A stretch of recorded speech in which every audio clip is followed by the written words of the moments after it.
Hey everyone, Michael Anthony here. Van Halen, Chickenfoot, Sammy in the Circle.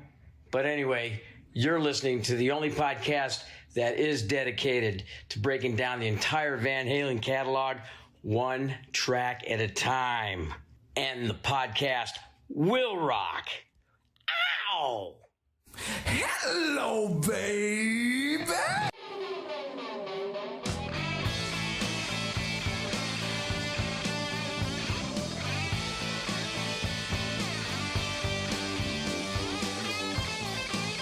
Welcome, all you rockers, rockettes, and everything in between. You have stumbled into a new edition of And the Podcast Will Rock. We are the show that dives into the catalog, the discography of one of the greatest rock and roll bands of all time, Van Halen. You know the drill. If you have listened to the show before, and if you haven't before, you're new to the show, welcome. I am one of your co-hosts, Mark Kamier. With me, as always, Corey Morissette. Corey, how goes it?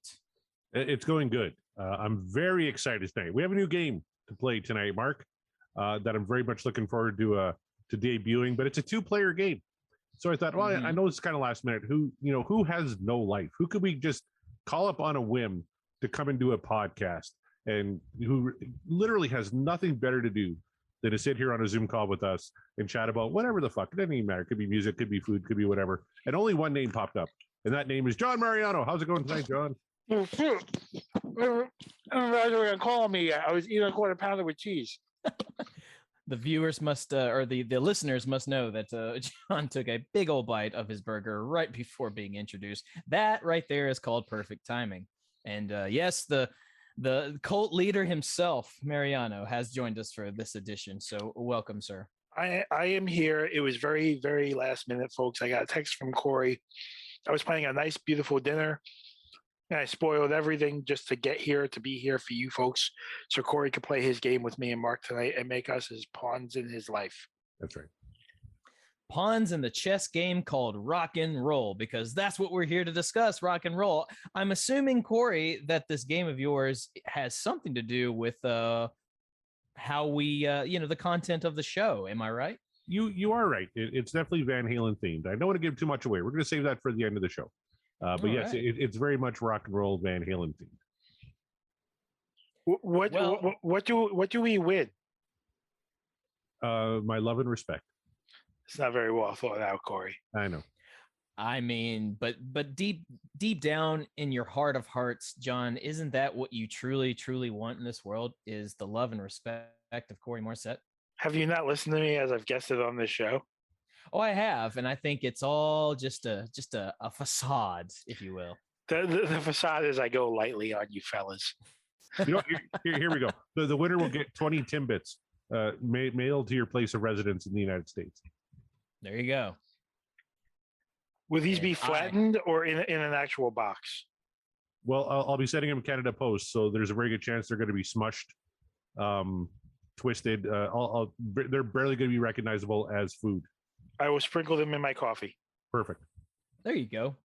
And I'm sure they'll make a great mush sort of breakfast bowl. It's fine. We'll make do. You guys are in for a treat. Timbits are wonderful. They're the only edible thing left at Tim Hortons here in Canada. Well, I wish to God that the Tim Hortons would mosey on over the border and share their wealth with the rest of us here in the States who don't have access to Tim Hortons, because yeah. Well, I've got like 4 in my area. Maybe it's just because you live in the backwoods, Mark. Ugh, I know. Yeah, I'm not even. I have 2 I can DoorDash from. Ugh. Well, that's living the high life. I can't even do that here in Canada. I can't. Must be fucking nice. Yeah. I can't get Timmy's delivered to me. I got to get in my car and drive there like a schmuck. I'd have to take a plane, a whole plane. Worth it. All the Canadian guys are going to be tweeting us now saying, yeah, the coffee's not what it used to be, but it's still pretty good.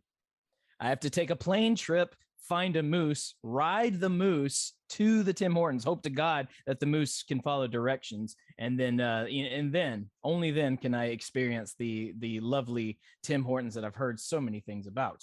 Moose are smarter than you think, my friend. I believe it. You know what, John? I am right now holding my phone up from DoorDash so Corey and Mark can see that Tim Hortons, granted, it closes in about 5 minutes. But if I wanted to order from right now, I could get some coffee. I could get an ice cap supreme, which I guess is some kind of iced cappuccino, a muffin pack, some donuts, an actual cappuccino, iced coffee, a steak and cheddar panini.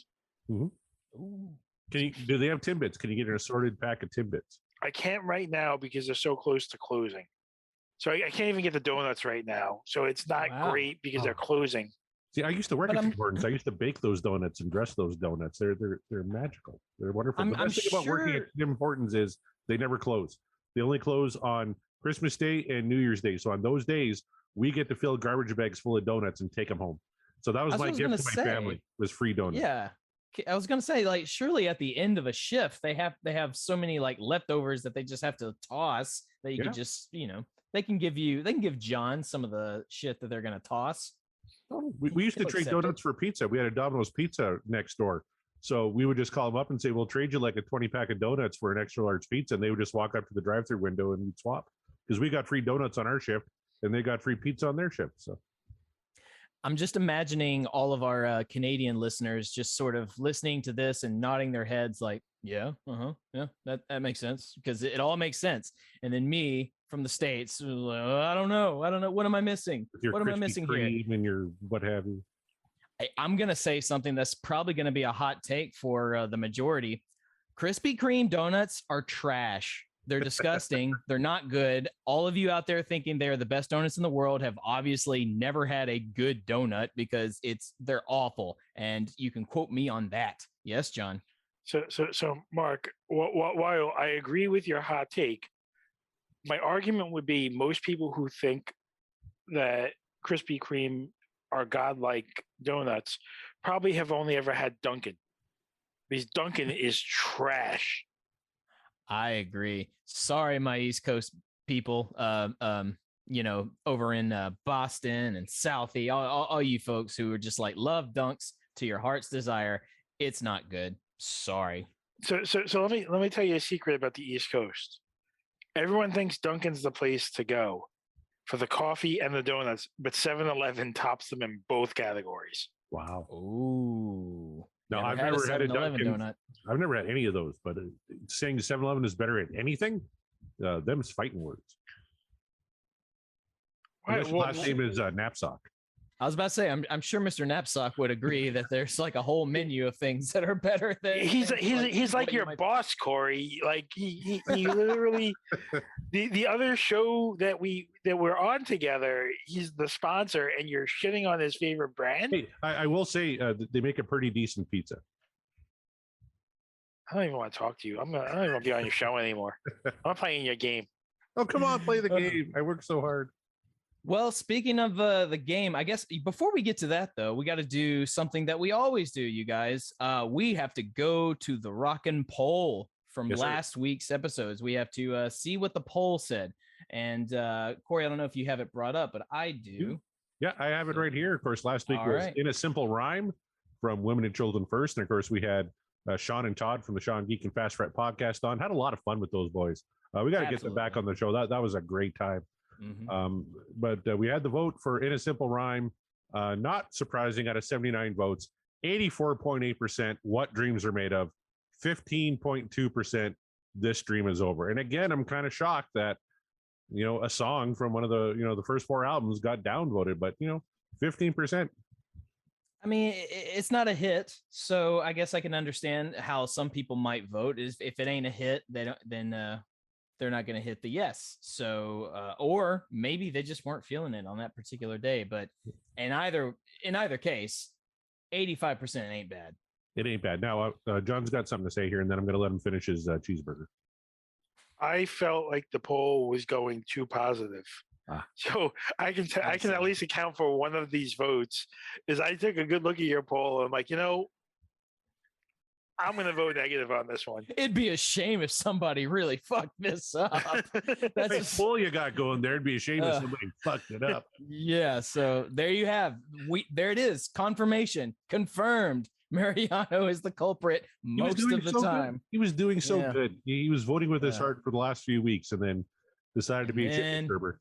All right, Johnny, you go ahead and finish your quarter pounder. I'm going to read some tweets we got on this poll here. First, we have our good friend Tom, friend of the show, who said, "Haven't heard this one in a while, but I'm definitely going to be woodshedding that bass line soon." There you go, killer bass line on that track.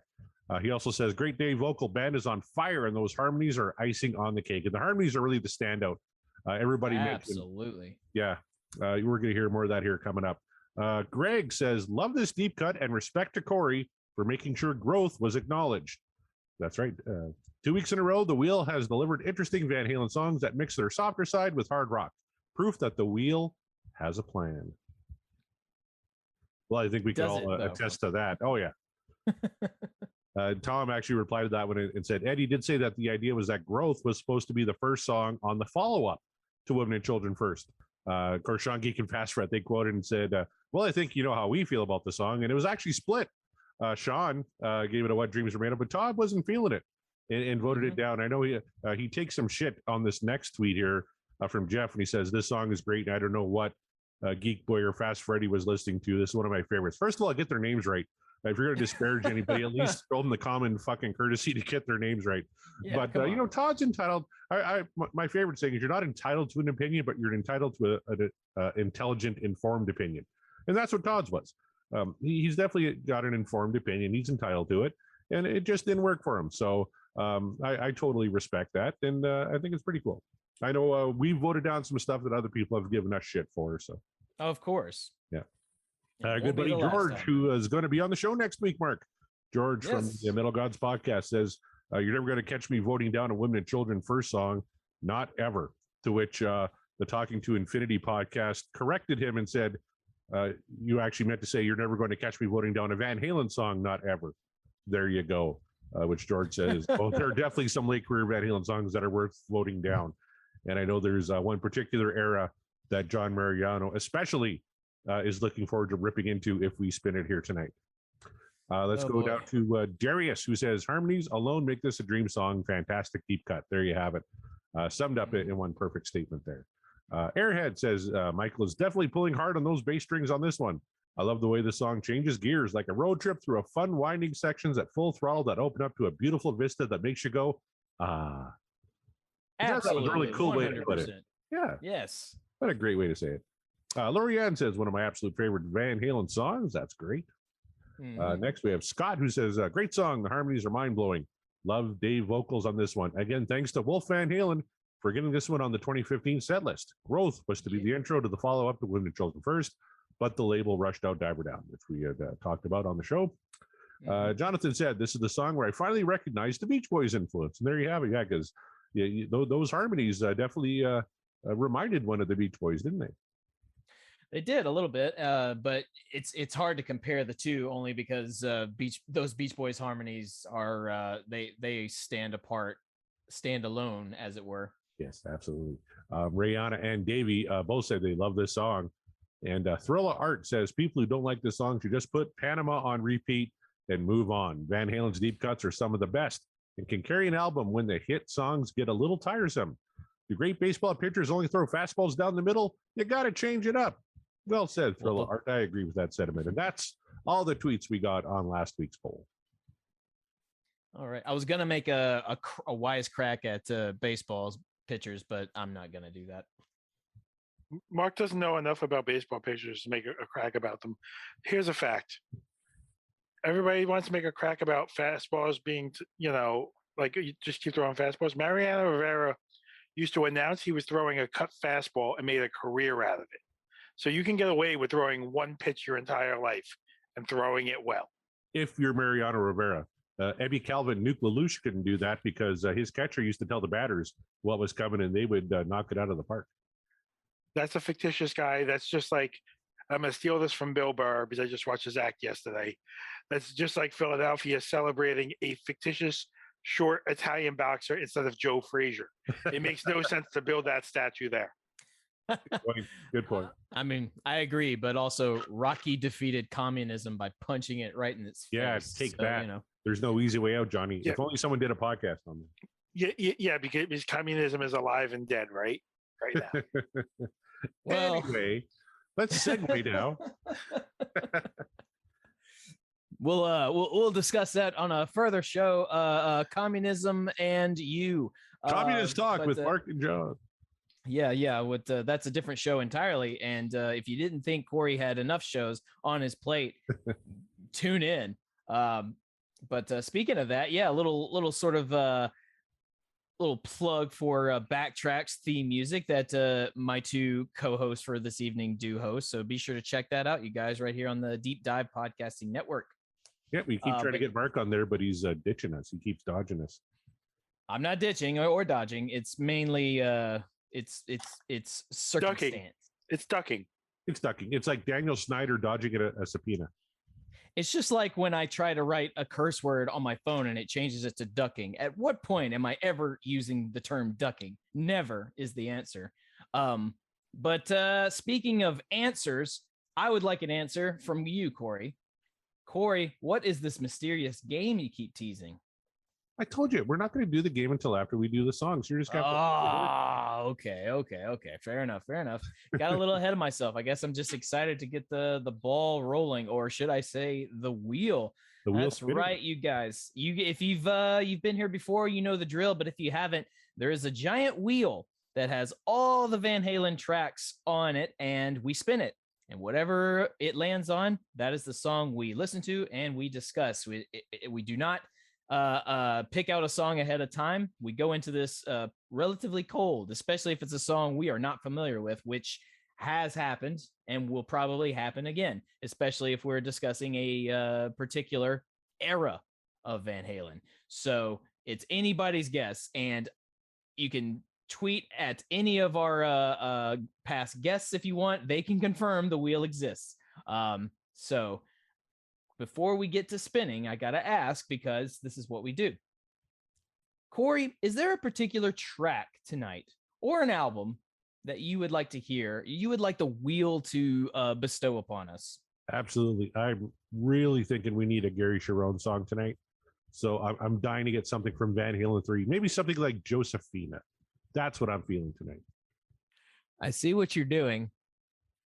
And I'll pass it to John Mariano. John, is there a particular Van Halen track that you would like to manifest tonight?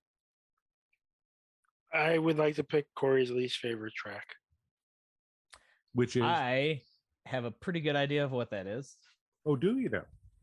Well, I have an idea. Well, maybe not your absolute least favorite, but there is one in particular that you have talked about that you absolutely do not want to discuss. So maybe that one can work. I don't even know if I can pick my worst, like my least favorite Van Halen song. We may have done it already. I remember not liking Learning to See at all. Oh, we may have. That's a good call. It was a rough day today, so I would really appreciate if the wheel would kind of throw us a bone, give me a good rockin' tune. I would not be mad at any one of the heavy hits that we have yet to cover yet, because there are plenty. There are so many still. I would not be mad at that. As a matter of fact, I would be quite happy for a hit, because I just want to be in a chippier mood, and a good rockin' Van Halen hit will do that. So, with all my might, with all the power of my mind, I'm manifesting a hit. So there it is.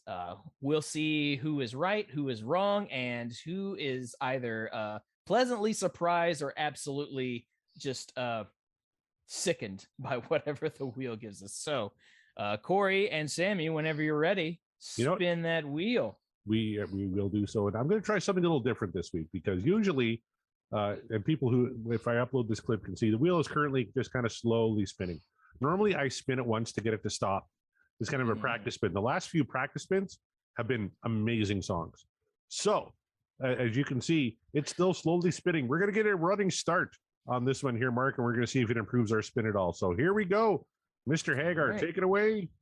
Here we go.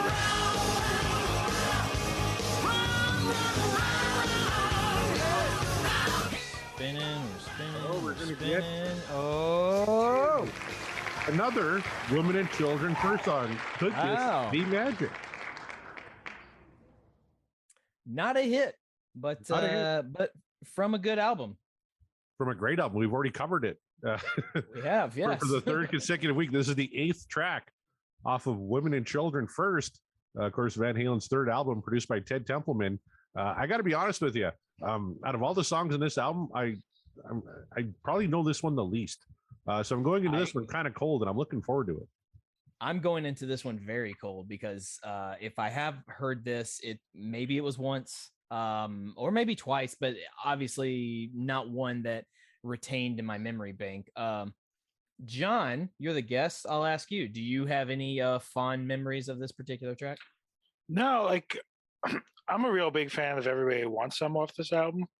I was really kind of hoping for that. But I think it's funny because I've only been on the show a couple of times, and we covered Fools on my first episode with you guys. Right.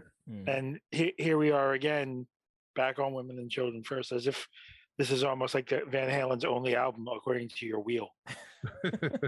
Only when you're around, John. The wheel wants to force you to listen to more Women and Children First. I have no argument with this. Like, this is, you're not going to upset me by playing songs off this album. Well, good. That's well said, because we talked about this, Mark. Like, can you think of a track off the first 4 records that you're going to downvote? And like, I honestly can't. Downvote, like straight up, no. Some of the songs upon like retrospect and analyzation, maybe perhaps slightly, but I honestly doubt it. But in fairness, Mark doesn't remember this track, so he might downvote it. Right. I might. Yeah, I very well could. So we'll see. The one thing I remember from this one is I think, and someone's going to fact check me, I'm sure, I think it's the first time Eddie used a slide on an album. Oh, well, our buddy Eric at the Van Halen news desk, please fact check us, because I feel like he would know. If anyone's going to know, it's him. What do you say, boys? Should we start playing a little Could This Be Magic? Could This Be Magic from Women and Children First? Yet again, if you're paying attention at home, you're going to get to know this album real good. Yeah, ready when you are. Here we go.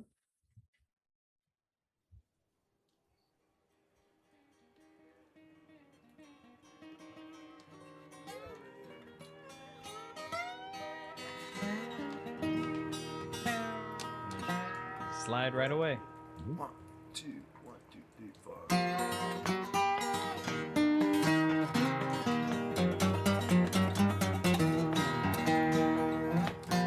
I believe that's Dave playing rhythm acoustic guitar on that. Is he? Yeah. Interesting.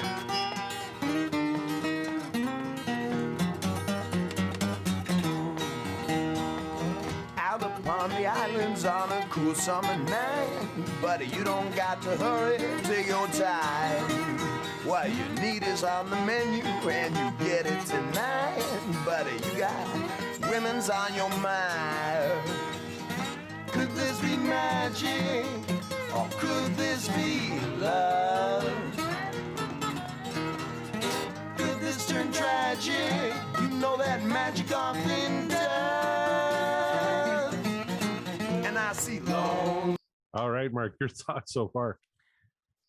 This song is penetrating my Nashville sensibilities, like in a way I wasn't quite expecting. It's obviously very blues heavy. This is a very much a blues track, but there's a little hint of a little bit of hint of bluegrass in there, maybe some sort of country influence, but mainly blues, which again, that's influencing me as well because of my upbringing of parents from Mississippi. Had a lot of Mississippi blues sort of influence on my early guitar playing. So yeah, this is kind of speaking to me in a way that I wasn't prepared for. I absolutely do not remember this track. So if I have heard it, it has left my memory. Johnny, what are you thinking? I think it's weird because it like Mark says, bluesy, bluegrassy kind of sound, but it has that Van Halen playfulness to it. So where the blues to me really sometimes is downtrodden, there's a real upbeat feel and playfulness to the licks that they're doing here, and some of that is just Eddie being Eddie. But I think Dave playing rhythm to kick it off, it felt like Dave in a lot of ways. The way Dave sings, you know, scatting around a little bit on the guitar, and it's fun. It's a fun little ditty. Absolutely, and I think you said was right on when you talk about Dave's influence all over this track and making it fun. Eddie always kind of referred to him as vaudevillian, that he was more interested in like vaudeville than he was in rock and roll, and here's kind of a good example of that. Yeah, lyrically especially. Sorry, go ahead, Mark. I was just saying lyrically especially. That's very much what John said about Dave keeping it fun. It's like, yeah, it's Van Halen, all right, with Dave's stamp, just lyrically alone. Oh, 100%. Could this be magic or could this be love? Could this turn tragic? You know that magic often does. Yeah, it's very much a Dave chorus. Mm-hmm. Upon the water. Better save the women and children first. All right, so there's the album title worked into the song. You always love it when a band does that. Sail away with someone's daughter. Better save the women and children first. I hear music on the landing and there's laughter in the air. Just could be your boat is coming in. Yeah, you're leaning back and your foot tapping ain't got your head right. There's a full moon out tonight, baby, let's begin. And she said, could this be magic? Or could this be love? Uh-oh. And I said, could this turn tragic? You know that magic often does. All right, and we got a female voice in there doing a little harmony. That's Nicolette Larson, helping out with the background vocals. Excuse me. This is the first time an outside artist had appeared on a Van Halen record. I just assumed that was Michael doing the high parts, but that's awesome. You know what I really dig about this, and we've talked about it before on a previous track. This just sounds like the boys, and then Nicolette, you said her name was? Yep. So all involved. It sounds like they were just in the studio room, just in the recording room, like a big spacious out, and just kind of dicking around, doing little ditties. Dave, Eddie just sort of doing guitar stuff, and then Ted Templeman just decided to hit record, and he's like, just do something. Mm-hmm. Like, okay. And then because I mean, this doesn't sound overproduced. It doesn't even sound like this took 2 takes. This sounds like a take. And because not everything is perfectly in sync with one another. Like you can hear how the vocal harmonies are, not that the harmonies themselves are off, just that people are coming in at different moments. Like Dave is doing the chorus, and then here comes the others to join him in with their harmonies. So like they're not precisely right there in tempo, but they catch up. And that's fine, because that's what you get kind of in a live performance. This feels like a live performance, like they're just playing to a very intimate audience. And then someone decided to hit the record button. It's like, all right, let's see what comes up from that. And I like that. I like sort of intimate, raw Van Halen. I agree. And I was looking at the concert stats from this album, and they never played this song live. And I'm thinking kind of a missed opportunity. It would have been pretty cool to get Eddie and Dave just on a couple of stools, at the front of the stage, give Mike and Alex a break, and have them bust this out for a few minutes. It would have been a lot of fun. Especially in the later years. Yeah, I agree. I think that what we're hearing here would be very hard to recreate live. Like, it just feels kind of like Mark was saying, that they recorded it like live to tape. And it feels like a moment in time just kind of trapped. And I don't know that they could capture the magic, not to hit it too hard on the head. But I don't think that the magic could be caught again live. Mm-hmm. Good point. Good point. Yep. Lonely ships upon the water. Better save the women and children first. Sail away with someone's daughter. Better save the women and children first. Edward?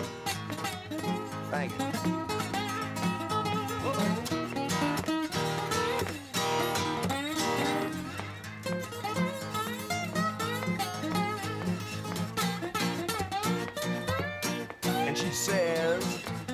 Yeah, I got to tell you about that guitar. I'm just reading a little bit here. Apparently, Ted Templeman handed Eddie a bottleneck and told him to try playing slide, which is something he never even tried before.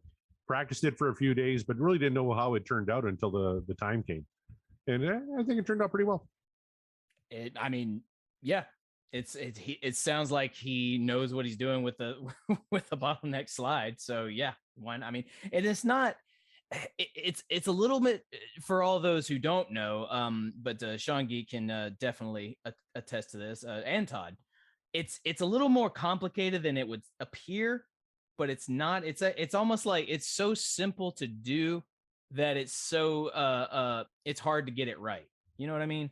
Like it's just you overthink it because you would expect your mind is wanting to tell you to press down on those strings and on the frets like really hard so you get the full sound, but with a slide you don't do that. You like just kind of graze the strings on the fretboard. So I can understand, and this is coming from a guy who it took me quite a few times to get the slide aspect right in playing, and I still can't do it like that because not all of us can be Eddie Van Halen or Bonnie Raitt. Well, in fairness, you just did a gig where I think your strap came off, didn't you? Yes, and the moral of the story, kids, strap locks are your friends. But I finished that song without missing a note, so I'm just gonna pat myself on the back. Attaboy. That's rock catching and the roll right guitar there. mid stride. Yeah. Johnny, is there anything cooler than when a guitar player picks up a beer bottle, half-drunk beer bottle, and just starts playing a little bottleneck slide with it? I mean, it's cool, but to me, the coolest is it when Jimmy Page holds a pickup to an amplifier and plays feedback. I was going to say a bottleneck slide is pretty cool unless it's Mark when he's sitting there with because he'd have like a bottle of Zima or something, maybe a wine cooler to play slide with. Nothing really manly, I'm thinking. Remember Zima? Did I just show my age there by talking about Zima? A little bit. It's funny because Corey looks like both Bartles and James, and he's talking about Zima. That's right. I almost broke out the Bruce Willis Seagram's Golden Wine Cooler song from the 80s, which you would remember. Wow. No, I would not. But Bruce Willis had an album? That I did know. The Return of Bruno? Yeah. So did Joe Pesci. Right? I suppose you haven't heard of Dennis Quaid and the Sharks. No, I don't. That's the thing. Is it? Yes. Could this be magic? Or could this be love? And I say, could this turn tragic? You know that magic on me down. I see lonely ships upon the water. Better save the women and children first. Sail away with someone's daughter. Better save the women and children first. Yes, sir.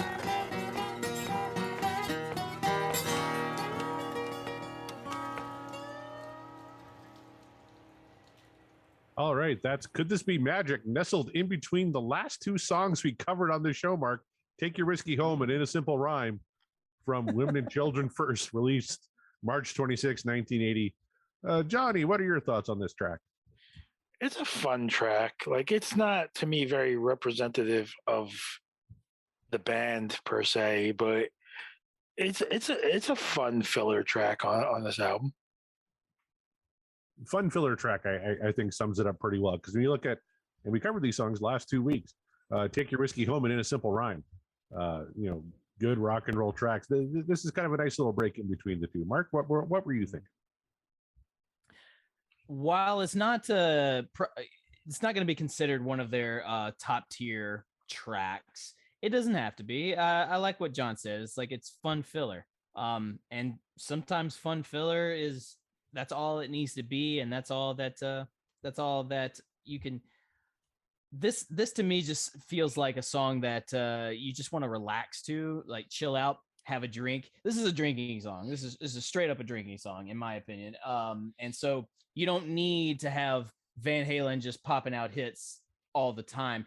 Obviously, we listen to Van Halen for the rockin' tunes because they can either make us feel something heartfelt, or they can just party. It's all good either way. And then sometimes with this song, they can just chill it out a little bit, give you something to just sort of not necessarily ignore, but something to just chill the shit out and then and just vibe. It's a vibe song. Absolutely. What do you say, Mark? Let's vote. Who wants to go first? I think we should let our guest go first, who may have showed his hand a little bit, but he's going to show us again. John Mariano, in all of your wisdom and your opinions and your taste in terms of Van Halen music, could this be magic? What dreams are made of? Or for you, is the dream over?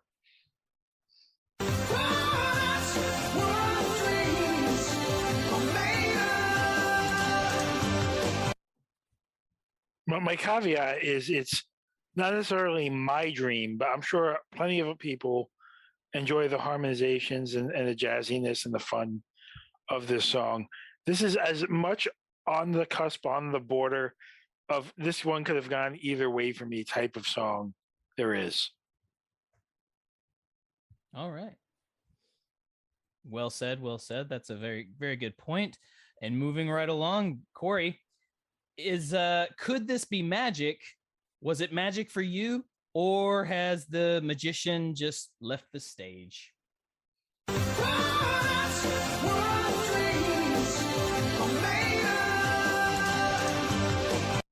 Fun filler song is what John said, and I agree wholeheartedly. It's not one of those memorable rock and tracks from women and children that everyone's going to kind of gravitate to, like "And the Incredible Rock" or "Everybody Wants Some" or "Fools" or "Take Your Whiskey Home."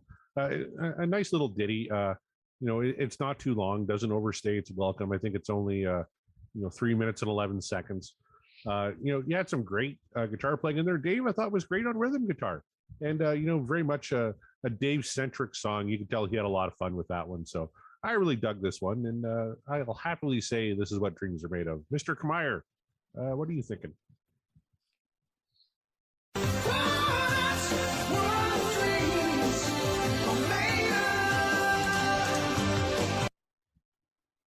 I reiterate all the things both of you have said. I reiterate what I said earlier. This is just it's fun filler.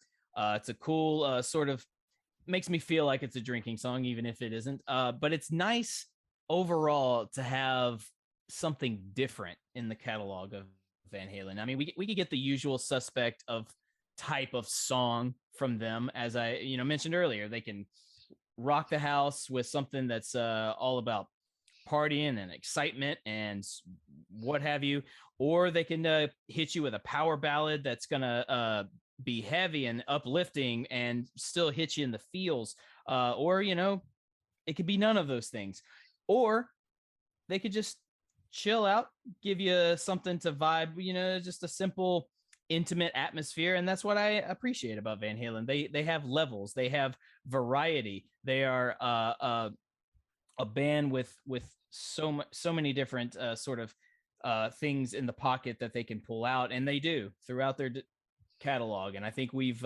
explored so much of it so far. But it's nice to get a band that has dynamics, and this is definitely a song that demonstrates that they can be dynamic. They don't have to be the same one trick pony all the time. So could this be magic? It was indeed magic. Maybe not explosive magic, but just subtle enough to still give you a good time. Like Sparkle Fingers in Thor, right? Lord of Thunder. There's a new Thor movie out. Have you guys seen it? I have. I'm drinking from my Thor cup. Right, I have Mjolnir here. Yes. All right. I have not. The last movie I saw was about airplane pilots. And was it good? I really dug it. I dug it too. All right, boys, it's game time. Let's do it. All right. As you can tell from the music, we're going to be playing a little game called Best of Both Books. That's right. I have marked passages from both David Lee Roth's autobiography, which I have right here, called Crazy from the Heat, and Sammy Hagar's book entitled Red. My Uncensored Life in Rock and Roll. So I'm going to read a passage from one of these books. You boys got to tell me what book it came from. Are you guys ready to play? All right, yeah. Yeah, I guess so. All right, that's the spirit, Johnny boy. Here we go. Here's our first passage. Quote, Eddie always said I quit, and maybe I did. His attitude was that I always wanted to be a solo artist. He even attacked my work ethic. He and Alex told Kurt Loder of MTV News that I didn't want to work. I remember reading one article where Eddie said he was a lot older than us, and I don't think he really wanted to work like we did. Which book did this come from? Let's go to John Mariano first. You put too much of that in there. It's definitely Sammy. You think so? Okay. Yeah, it's for a moment I thought it was Dave, but yeah, I think it was that very last bit about him being older or something. Like, yeah, that's the Sammy quote, I think. All right, it was Sammy from Red. I thought because Dave's older than them too. I thought that would throw you off. Whatever. All right, both jerks got it was honestly the Kurt Loder thing that gave it away for me because as much as Loder was a newscaster, when Dave quit, like it wasn't as much news when MTV reported stuff. That's true. Okay, I'm going to tell you a little story now here for the second one. Whenever there's a name mentioned in this passage, I'll bleep it out so you guys don't know. But passage number 2 says, and I quote, I remember coming back from vacation like this when I was in Van Halen. Valerie Bertinelli, there was always a little conflict between us, said, so where did you go on vacation this time? I said, we went to Tahiti and we climbed Mount Bali Ha. Have you heard of it? She said, no. I said, like in the musical South Pacific, Bloody Mary, the little lady in the moo-moo with the dyed red peace points and says, this is where you'll find your love. She sings, Bali High is calling. Bali High beckons you. Are you familiar with that? She's an actress and said, no. I said, okay, Led Zeppelin, the immigrant song, you know where they go, ah. She said, yeah. I said, well, they stole that from South Pacific. I'm sure to this day she thinks Led Zeppelin wrote South Pacific. I think that's Dave. That sounds like that. Just maybe I'm wrong. Maybe you're trying to throw us with like 2 Sammy quotes, but that to me sounds like something Dave would rant about. All right, John? It's written in Dave's voice. So if Sammy or Sammy's biographer somehow wrote that, they're writing for the wrong person. So your vote is for Diamond Dave. Okay, and you're both correct. That is a passage from Crazy from the Heat. That just, yeah, I heard it. Like John said, it was like in Dave's voice. Like I heard it. I heard Dave asking Valerie Bertinelli like all this shit. Like, yeah, it makes more sense coming from him than it would Sammy. Good point. All right, let's do another one here. This one says, and I quote, nice to meet you, he said, and puked all over the floor. Here I was on my best rock star behavior, and this guy comes in and blows it all over my dressing room floor. Which book was that from? I think that is another Sammy. Okay. And I feel like that. I feel like that's a Dave. Interesting. Reasoning? It just, to me, it feels like the band's a little bit younger in this story based on the story being told. You didn't give us much to go on. Like, it's the opposite of the last 2 quotes where I felt like they gave too much. This is like the generic version of a quote. And to be fair, if John had said it was Sammy, I would have guessed Dave because I think. But I had to go with my gut, and I think that might be Sammy. But if I'm wrong, then all fair. To be fair, Mark had the choice to say either because he went first. Yeah, that's true. All right, and Mark got it right. That is from Red, the Sammy Hagar autobiography. So Mark is up 1. Here we go. Let's do another one. And I quote, I would come to the dressing room from the hotel. I never did the sound checks to save my voice. And the 2 of them would be asleep on the couch or in a chair, meaning the Van Halen brothers. They never went back to the hotel for their naps. Everyone tiptoed around them. Which book did that come from? That's Sammy. All right. John says Sammy. Mark, what are you thinking? Would Dave really care about saving his voice for sound check? I gotta think no. So, well, I don't know. He's eccentric, so maybe so. But my gut tells me that's another Sammy. So you both say Sammy? Yeah. You're both correct. Both Sammy Hagar quotes from Red. And finally, this is a quote from one of their books attributed to Edward Van Halen. Okay? And I quote, "No fucking goddamn fucking way. We're not going to retrace any fucking old steps. We're not going to do any old songs or anything that even remotely sounds like any old song. We're going to write a fucking set of songs where it doesn't matter who the fucking singer is or how he fucking sings it. It's just going to be a good fucking song that anybody can sing. We're not going to do anything with any weird lyrics. We're going to do something where the lyrics are the lyrics that anybody could write, and we're going to go from there." In what book was that quote from Edward Van Halen attributed to? I mean, Mark can go first. I know this one 100%. That I don't know how that isn't Diamond Dave. He's absolutely talking about Diamond Dave in that quote. Yeah, it's gotta You're be both Dave. right. Yeah, that was from the greatest hits era. That's just, again, you can hear it. You can hear Dave saying it. Well, and knowing a little bit more that we do now with the way Eddie thought of Dave and having to work with him, like on a different Right. and all that kind of stuff around the greatest hits time. That quote makes total sense. So there you have it. Mark Kmeyer is this week's winner on the best of both books. And now we wonder, we'll throw it to the audience. If you guys enjoyed that little segment, because we're going to keep doing it, I'm sure. How many of those did you know right off the bat? Let us know. Tweet at us. And the way you can do that is hit us up on Twitter at Podcast Will Rock. You know the drill because you participate in the polls. You interact with us. We appreciate each and every one of you. Let us know how you feel about the best of both books segments. Thank you, Corey, for those. Corey, where can the good people find you if they want to give you a shout out and tell you how much they know more about these books than you? Oh, absolutely. They can let me know at CD Morset. And if they want to check out the other two shows I'm on, Backtracks, Aerosmith Revisited. As of this week, the mixtape is full. So we're starting to have the conversation of what are we taking off to put a new track on. So that's going to be very contentious between me and John, I'm sure.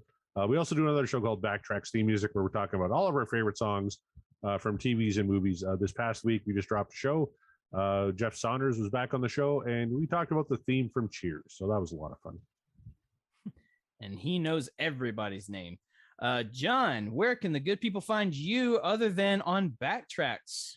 Well, I guess here whenever Corey beckons me. So I just want to say to the folks, tweet at these guys and somebody challenge Mark and dethrone him to this game. Like, I know I lost today, but I feel like Mark's very beatable at this game. And somebody's got to show up because you guys, you Van Halen fans know this band way better than I do. Come and sweep the leg. Take Mark out. Wow. He's trying to Cobra Kai me. And not like the cool Cobra Kai like now, like today, back in the 80s when they were bad guys. Unreal, Mariano. You know, you could always throw The Last Samurai at him, though. Barry Gordy's The Last Samurai in particular. The Shogun of Harlem, I think, still owns Mariano. Who's the master, Mariano? I forced Corey to watch that movie. I know. I was trying to find a way to bring that up at some point, and that was perfect. I am so proud. Like, if that podcast that we do does anything, and it's only made Corey watch that movie for the first time in his life, I've won. I paid money to rent that movie.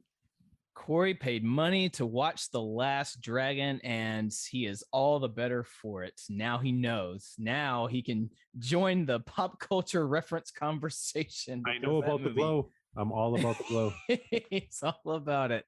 Oh, man. And you can find me at Mark the Bat on Twitter and Instagram. Feel free to come at me, as I am the best of both book champion so far. Try and dethrone me. Try and sweep the leg, but don't be surprised when you get the illegal kick to the face. But that's a story for another time. As the boys said, be sure to check out their show Backtracks Aerosmith and Backtracks theme music, all here on the Deep Dive Podcasting Network, as well as all of our shows. Think of a classic rock band. Think of a classic metal band. They're all here. We got so many great people talking about these bands, great conversations, a lot of episodes. So if you want to get caught up, you better start now and basically just never stop. But that is what we do here. We like to talk about the things that we love, the things that that give us such passion. And sometimes that is just good rock and roll. And that is why we're here talking about one of the greatest rock and roll bands of all time, Van Halen. We are. And the podcast will rock, and we will rock you later.